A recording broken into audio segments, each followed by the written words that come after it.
Welcome back to another video. Today we have a posterior day here for you. So I'm going to be taking you guys through this session and explain to you why I do certain things, why certain things are done a certain way, just so you guys can take something away from this and actually apply it to your own training, improve your training, and therefore by improving your training, improving your physique and actually getting something out of your training instead of just being very lackluster with your progress, okay? Because one of the things that I didn't really take into consideration years ago was my training, not only the intensity, but of course how I'm actually directing tension to a target muscle. So you can see here what I'm doing is a standing leg curl. Okay, you can see my intention with the reps. You can see my control on the eccentric. Towards the end of the set where we are now, I'm trying to get the weight up to get a few extra reps, of course. Okay, because we don't want to leave anything in the tank.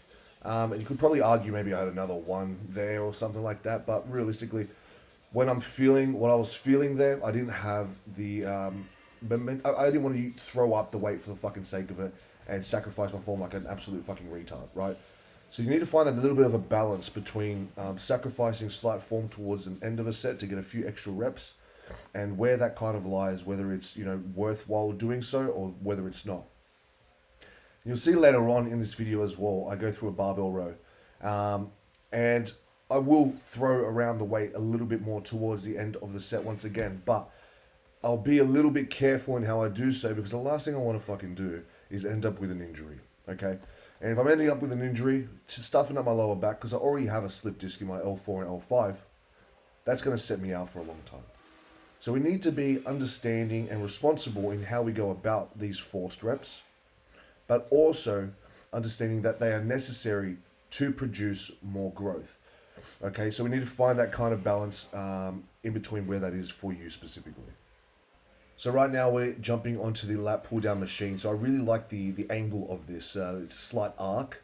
As you can see, it kind of comes back and down towards my chest. And it really helps me hit my lats where I really want to feel them. Drive my elbow down into my hip, using my hand as a hook and engaging my lats. Squeezing slightly and controlling on the way up, stretching through the lats, not just letting it come up for the fucking sake of it. So once again, intention throughout the whole set with every rep from front to back. Understanding that there's different parts to a movement. There's a concentric, which we're going to be a little bit more explosive on at times, and the concentric, which I'm always trying to control. All right, that's the stretch portion of the movement. So same thing here. We have our seated arm row, single arm row. I'm going to do the exact same thing. You can see my patterns, the patterns of how I perform these movements, the tempo, I should say, is very, very much the same across pretty much every exercise. There's slight changes on certain exercises and things like that, but the essentials not the essentials, but it essentially comes down to a hard concentric, explosive controlled, maybe a slight pause at the contracted position, okay? And then from there, I'm going to control down and stretch through the target muscle. I'm going to be fucking repeating myself if I continue to say the same thing over and over again in every exercise and every movement and every video from here on forward. So just remember that with every time I post these videos, there's intention behind every set and every rep. I'm not throwing weight around just for the fucking sake of it, like most people are. So you really want to distinguish what that is.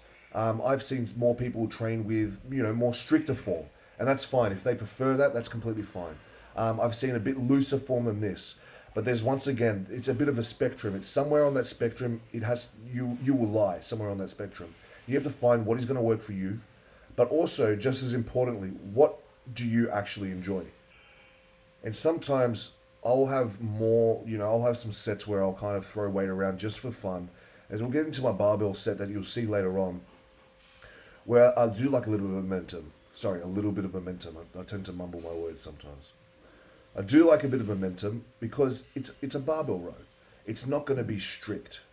So I'm moving with the weight. I'm working with the weight. I'm moving my body around the weight as well. So you'll see some hip hinging through my hips as I perform the movement too, but we'll get to that. This is my chest supported row right now.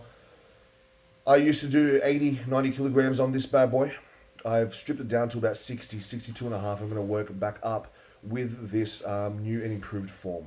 Because once again, I found out that I was hitting my 80, 90 kilograms, and I can row it, don't get me wrong, but I was losing and lacking the intention of actually hitting my upper slash mid back when performing this row. Because obviously the way that I'm doing this, my hands are on this side of the bar. So they're, what did you call it, supinated or pronated? Whatever the fuck it is, doesn't matter. Palms facing down. All right.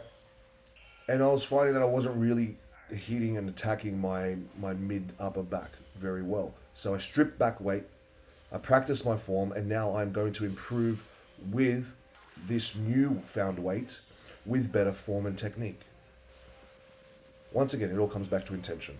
All right, we want to be intentional with our reps. I copped the fucking cramp here as I bent over.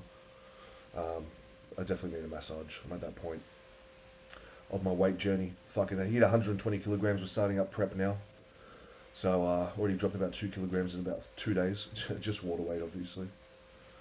But so you can see with my barbell row here, there's intention still behind it. I'm still hitting where I want to hit, which is my lats, right?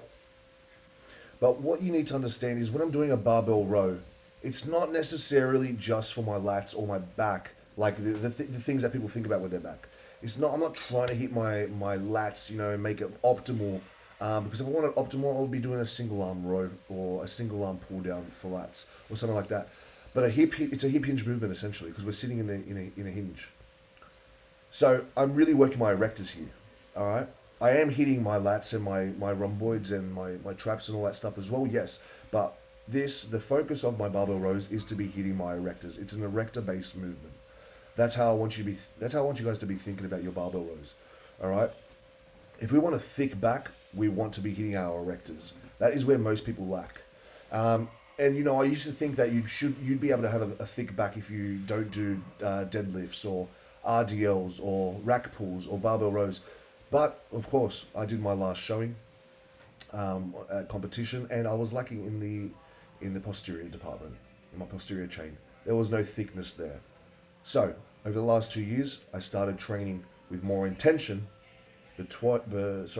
throughout my training sessions, so that I could bring that area up specifically, which meant more hip hinge movements, rack pulls, RDLs, barbell rows, and just really get a thick fucking back. And I would say at this point now, I have actually developed a pretty decent back. So it definitely worked. And to finish off my posterior day, I have one last cable row. I've still been playing around with this exercise a little bit. I'm trying to find a good arm path, a comfortable attachment to use, because I struggle to kind of feel it. So I'm going to play around with it a little bit more. And this leads me into my next point, which is this is how you kind of develop the perfect program.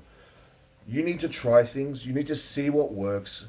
And then if it works and you enjoy it, stick with it. Rinse the fuck out of it. Because if it's going to be improving your lagging body parts and you enjoy the exercise, it's a double whammy. You get more bang for your buck that way. Okay. I could clean up the form here a little bit, of course, but once again, I was kind of fucked up. My erectors were fried. I need to find an attachment and find possibly a different movement for that exercise. But anyway, this is the physique check. We are here about, I think it's like 16, 18 weeks out pretty much from comp.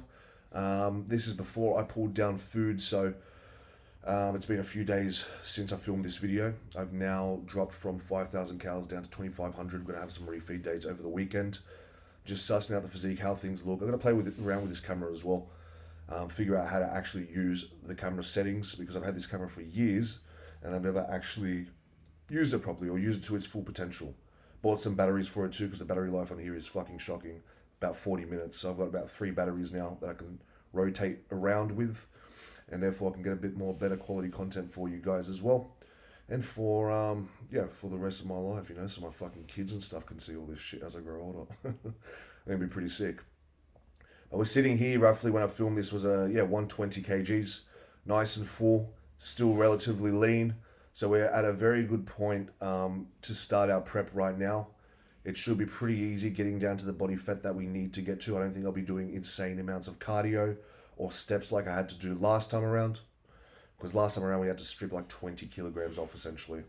And I was doing like at the very peak 20,000 steps per day and 1 hour of cardio every day, and it was fucking cooked. So this time around, in a lot better body composition, therefore I won't have to dig down as deep, and we'll just get the fucking job done, really. So I'm really keen to see what we can bring to the stage this time around, having improved my posterior, everything really, and legs too. That was another lagging body part.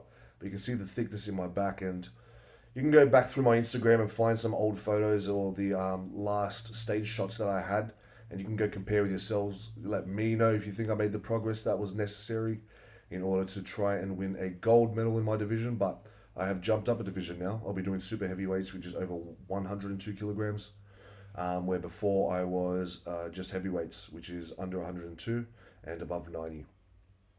So I've definitely packed on a fair bit of muscle between the last 2 years, safe to say. So as long as that translates on stage, I'll be a happy fucking man. At the end of the day, it's not always about the medal, it's about the experience, it's about the journey, and that's what bodybuilding teaches us, right? So as long as I can beat my last physique and do better than last time around and look better and get some nice little stage shots, my job is complete, you know? So, but I definitely think we'll bring a fucking much better package this time around. A lot fuller, a lot more muscular, having brought up the lagging body parts as best as possible in the last 2 years. And we'll go from there. We'll see what our, what do you call it, competition is and who is competing. But other than that, see you guys in the next one. Thank you for watching today. I hope you learned something. And fucking have a great day.